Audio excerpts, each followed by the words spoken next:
Bueno, y después, como les decía, les estaba comentando, el sistema límbico, el sistema límbico es un sistema que va a estar controlando todo lo que son los procesos emocionales, participando también en lo que es la memoria, ¿sí? La expresión emocional, los comportamientos, el sentido de lucha, de huida, ¿sí? Va a tratar de controlar todo lo que tiene que ver con las emociones y también va a tener un control en lo que es la regulación y demás, porque el hipotálamo también es parte de este sistema límbico. El sistema límbico no es que es otro sistema aparte de los otros, sino que están dentro de lo que es el sistema nervioso, ¿sí? Va a estar compuesto sobre todo, bueno, por el hipotálamo, que va a básicamente tener una función muy importante en lo que es la secreción y la regulación de las hormonas, es el que va a estimular a la hipófisis para que secreten las distintas hormonas que nosotros hemos visto, tanto a nivel anterior como posterior, o sea, una adenohipófisis y una neurohipófisis. También va a estar, va a tener otra función muy importante, lo que es el hipotálamo, con respecto a la regulación de la temperatura corporal, ¿sí?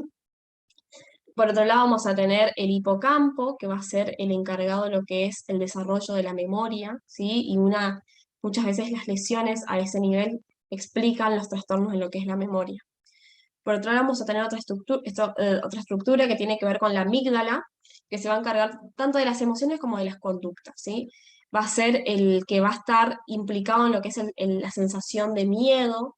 La amígdala es el que va a actuar y que va a estar justamente en entera relación con los demás sentidos periféricos, sensitivos, como son el ojo, el oído y demás, y que ante la señal de algún tipo de riesgo, va a activarse, ¿sí? Va a controlar entonces lo que son las emociones, sobre todo lo que es el miedo, el instinto de lucha y de huida también.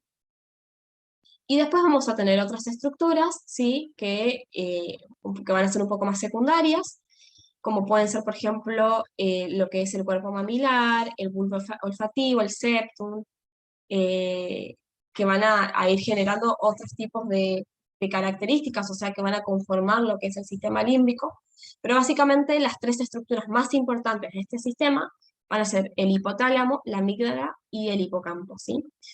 Esto no quiere decir que sean las únicas que conforman el sistema límbico. Si uno le pregunta cómo está conformado el sistema límbico, me tiene que decir todo ese dibujito que está ahí.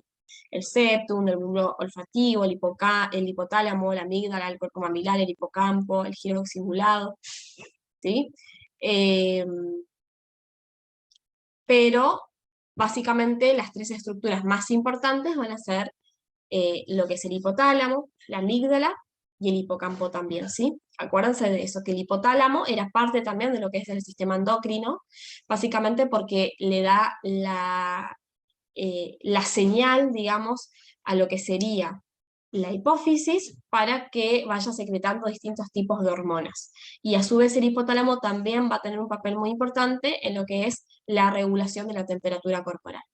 La amígdala, por su parte, va a tener que ver con el tema de las emociones, las conductas, sobre todo lo que es el instinto de lucha y de huida, y del miedo, sobre todo, y va a tener mucho que ver también con lo que es el estrés, la vida del estrés. Y el hipocampo, perdón, bueno, va a tener un papel muy importante en lo que es el desarrollo de la memoria. Lo que se dice el sistema límbico, se dice que es como el sistema emocional del sistema nervioso, ¿sí? Es el encargado de procesar todo tipo de emociones y de sensaciones que van a generar algún tipo de estímulo en esa persona y que muchas veces obviamente eh, van a llegar por vías externas, a través de los sentidos, ¿sí? A través del oído, a través de los ojos, a través del tacto. Bien, después hablando un poco de lo que es la médula, ya para meternos acá con lo que es la médula, eh, vamos a tener siete vértebras torácicas, ¿sí? Vamos a tener, perdón, 7 vértebras cervicales.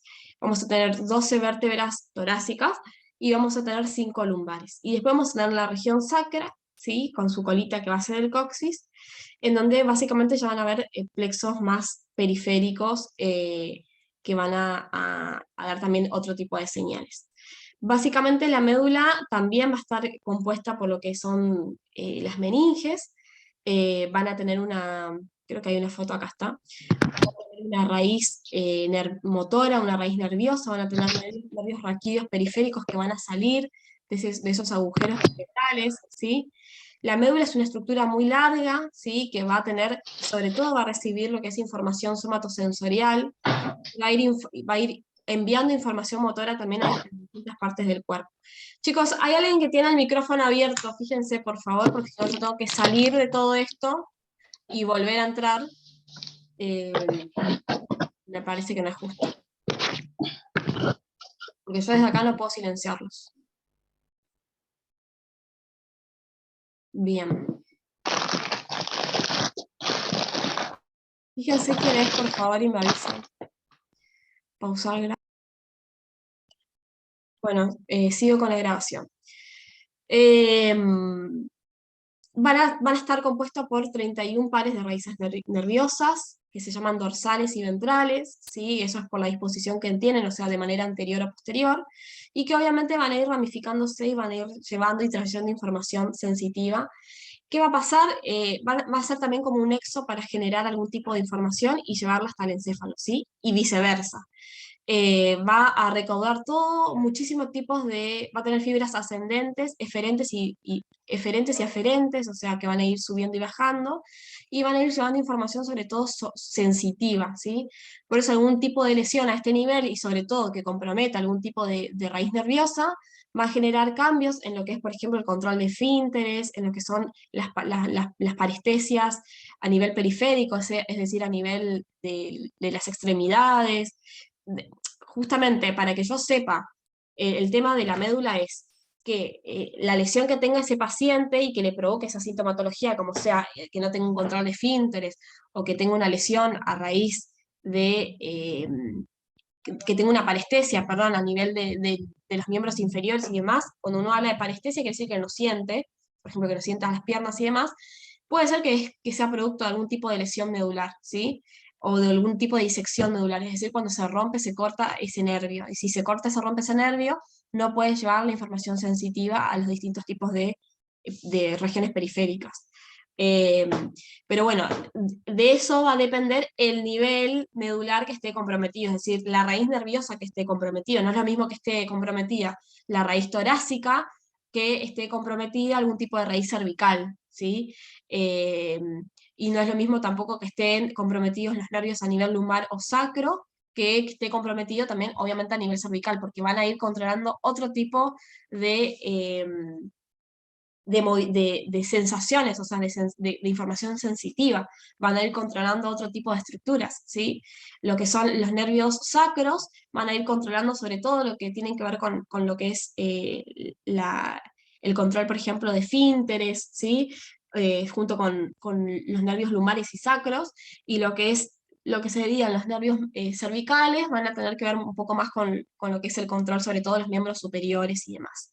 Pero esto obviamente, como les dije, va a depender del nivel de lesión que tenga esa persona y, digamos, sabiendo y conociendo los distintos tipos de compromisos que tenga a nivel medular, ¿sí? Estos serían, obviamente las vértebras van a tener una morfología, una estructura dependiendo del sitio en el que esté. No es lo mismo la vértebra lumbar, que va a ser un poco más ancha, que va a ser un poco más fuerte que una vértebra cervical. ¿Por qué? Porque, remítanse, vuelvo a decirles, a la clase de locomotor, porque las vértebras cervicales van a tener van a ser un poco más finitas, van a ser más chicas, van a ser menos pesadas, menos densas, porque van a tener otro tipo de sostén, ¿sí? Digamos, la estructura, el esqueleto, lo que se dice el esqueleto axial, acuérdense de lo que es locomotor, lo que es el esqueleto axial, entre otras estructuras, va a estar compuesto por lo que serían las vértebras. Las vértebras lumbares van a ser más anchas, van a ser más pesadas, más planas, porque van a tener una función de lo que es la estructura, sobre todo de contención de toda esa carga que viene de toda la columna, ¿sí? Eh, entonces, de ahí radica también que la morfología, la estructura anatómica de una vértebra con respecto a la otra sea diferente. Además de esto, de la función que tenga cada una, va a tener que ver también las raíces nerviosas que vayan protuyendo, digamos, por los distintos orificios que van a tener las vértebras.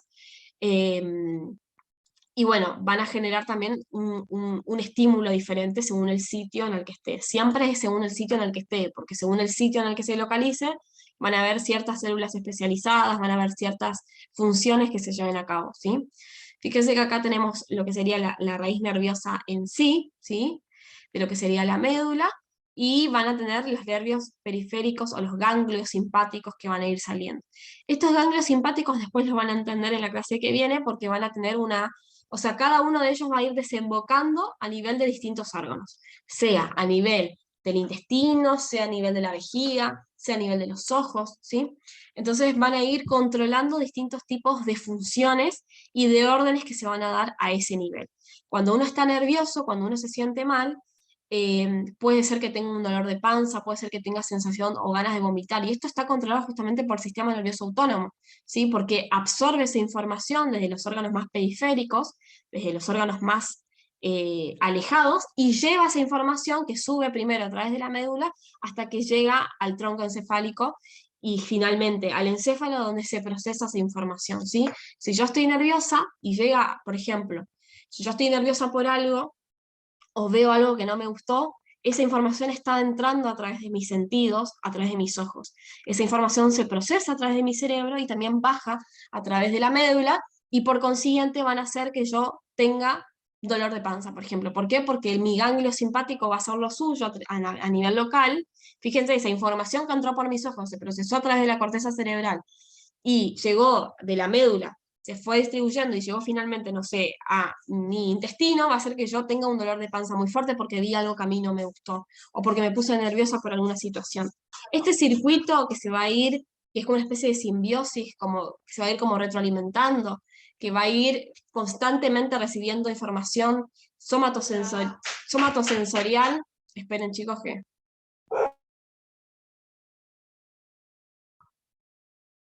Entonces, todo esto va a hacer que uno tenga constantemente una dinámica en lo que es la información, ¿sí? Va a ir subiendo y bajando, digamos, para que se hagan una idea, a través de los distintos nervios, a través de los ganglios periféricos, y también, bueno, obviamente a nivel central, una vez que se procesa la información, a nivel medular y a nivel encefálico, para que se dé una orden y genere un estímulo, ¿sí?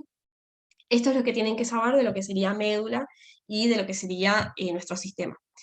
Eh, Bien, la médula espinal, entonces, va a estar conformado, digamos, por, esto sería lo que ven bien amarillito ahí, es la médula espinal. Esta va a ser lo que sería, lo que se llama en realidad el cono medular, que es por la forma en la que adopta, y todo esto que ven acá, que son como el resto de las raíces nerviosas más periféricas que después van a ir ramificándose, fíjense que acá salen, hasta que van a conformar lo que sería el nervio ciático ya hasta el pie. Van a conformar lo que se dice la cola de caballo, ¿sí? Que son como, justamente se dice cola de caballo porque son como una red de nervios que van a ir ramificándose, pero la médula espinal llega hasta aproximadamente L1, L2, ¿sí? No es que la médula espinal llegue hasta L5 eh, por la conformación de las vértebras, no. La médula llega justamente hasta esta región, que sería el cono medular, que es aproximadamente hasta L1, L2. Esta también es pregunta de examen, así que grábenselo, ¿sí? Después de que termina, perdón, la médula espinal a nivel de L1, L2, a nivel justamente de la cola de caballo, empieza esta red de nervios que se llama cola de caballo, justamente. Porque empiezan a ramificarse todos estos nervios espinales.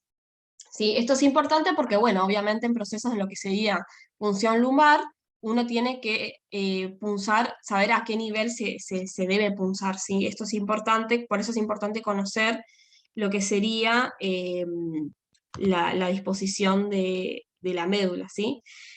Siempre teniendo en cuenta este tipo de estructuras y siempre sabiendo obviamente cómo hacerlo y demás.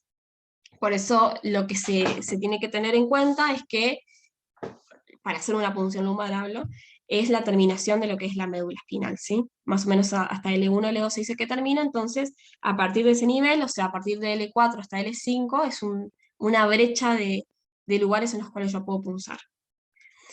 Bien, y después tenemos para último, chicos, ¿van bien hasta ahí? Si no, esta es la última diapo ya y ya terminamos porque se cansan. Por último tenemos lo que se llaman pares craneales. Tienen que saber que los pares craneales se definen como aquellos nervios que son nacidos justamente en el encéfalo, en lo que es el cerebro, y que van a ir generando distintos tipos de acciones y de destinos a los que tienen. Tenemos 12 pares craneales. Estos pares craneales son muy importantes porque nos permiten, por ejemplo, en las guardias, saber si un paciente tiene algún tipo de lesión. O sea, es parte de lo que sería la semiología, el examen físico rápido neurológico, ¿sí? Uno evalúa lo que es la fuerza motora, lo que es la sensibilidad, y bueno, entre ellos también el tema de los nervios craneales. Hay algunos que son un poco más importantes, digamos, que otros. Son 12 pares craneales, el par craneal 1 es el olfatorio, ¿sí? El que va a transmitir aquellos impulsos olfatorios, el par craneal 2, el que va a transmitir aquellos impulsos visuales, ¿sí? Y van a también a tener que ver con aquellas patologías que comprometan al nervio óptico. Después tenemos el par craneal 3, que es el ocular común o oculomotor, que va a estar comandado por músculos propios del ojo, ¿sí? Y van a provocar el reflejo de lo que sería la miosis y la acomodación, es decir, cuando el ojo se hace como más chiquito. Cuando la pupila se achica se llama miosis, y cuando la pupila se agranda se llama midriasis. Entonces también este par es muy importante para que uno pueda entender si la persona tiene algún tipo de lesión también a ese nivel, ¿sí? Sea por una ACV, sea por un trauma, o sea por un tipo de drogadicción, por ejemplo. Después tenemos el par 4, que es el patético o troclear, se llama de ambas formas, también son nervios que controlan los músculos oculomotores, sobre todo o el oblicuo superior, el músculo oblicuo superior del ojo. Después tenemos el trigémino, que es el par 5, que va a controlar lo que es la sensibilidad de la caries, sobre todo los músculos de lo que es la masticación, sobre todo lo que es el músculo macetero de lo que es el rostro. Tenemos el par craneal 6, que va a también llamarse motor ocular externo, fíjense que hay muchos del ojo, y va también a controlar, en este caso, va a controlar a un músculo que se llama recto externo, que es del ojo también. El 4 dijimos que era el que va a controlar al oblicuo superior, y este va a controlar lo que es el recto externo. Después tenemos el 7, que es el facial, ¿sí? Que va a controlar sobre todo lo que serían los músculos faciales de la lengua, sobre todo el gusto y demás. Después tenemos el vestíbulo coclear o el auditivo, que es el par 8, va a transmitir sobre todo los impulsos que tienen que ver con lo que es el oído y el equilibrio también. Acuérdense que el equilibrio lo comparte con el sistema nervioso central, que era justamente comandado por el cerebelo. Después tenemos el glosofaringio, que sería el par 9, ¿sí? Va a controlar sobre todo lo que son los músculos de la faringe y de las glándulas parótidas, ¿sí? Que son los que tenemos a los lados en el rostro también. Tenemos el par 10, que es el neumogástrico o el nervio vago. El nervio vago es el órgano el nervio vago es el nervio por excelencia que va a controlar a muchísimos órganos, sobre todo del sistema digestivo y del sistema cardiovascular, como por ejemplo el corazón, a ese nivel, ¿sí? ¿Sí? Siempre está implicado el nervio vago. Después vamos a tener el par 11, que es el espinal o el accesorio, que va a tener un control sobre todo en lo que son los músculos del cuello, esternocleidomastoideo, que sería este que está acá, ¿ven? Este músculo que está acá, que tiene como forma de B, que si ustedes giran la cabeza hacia el costado, se lo pueden palpar, es el músculo que se llama esternocleidomastoideo. Y después tenemos el par, esto también, perdón, va a servir para evaluar sobre todo los tipos de insuficiencias respiratorias de tipo neuromuscular, ¿sí? Y después tenemos el par 12 y último, que es el hipogloso, que es aquel par que va a controlar los músculos de lo que sería la lengua, ¿sí? Excepto el paratogloso, que sería ya otro tipo de control. Lo que quiero que les quede acá es que hay 12 pares craneales y que cada uno de ellos va a tener un control a nivel periférico. Cuando uno dice a nivel periférico, significa que tiene un control en otros órganos, en otras cavidades que salen de lo que sería el sistema nervioso central, ¿sí? No se preocupen por el ojo, porque acá si ven hay un par 3, un par 4 y un par 6, que son pares que controlan a algunos músculos que tienen que ver con el ojo. Nosotros vamos a tener una clase que es justamente dedicada a lo que es ojo, ¿sí? A lo que es la visión, para que vamos a volver a repasar esto de los pares craneales, y vamos a hablar anatómicamente de cuál es el músculo externo, cuál es el oblicuo, cuál es el recto y demás. Y bueno, los movimientos que van ocurriendo, eh, y la importancia de lo que es el ojo dentro de lo que es la estructura del organismo, ¿sí? Bien, preguntas, dudas que quieran antes de que empiece a... Esperen que voy a parar de grabar.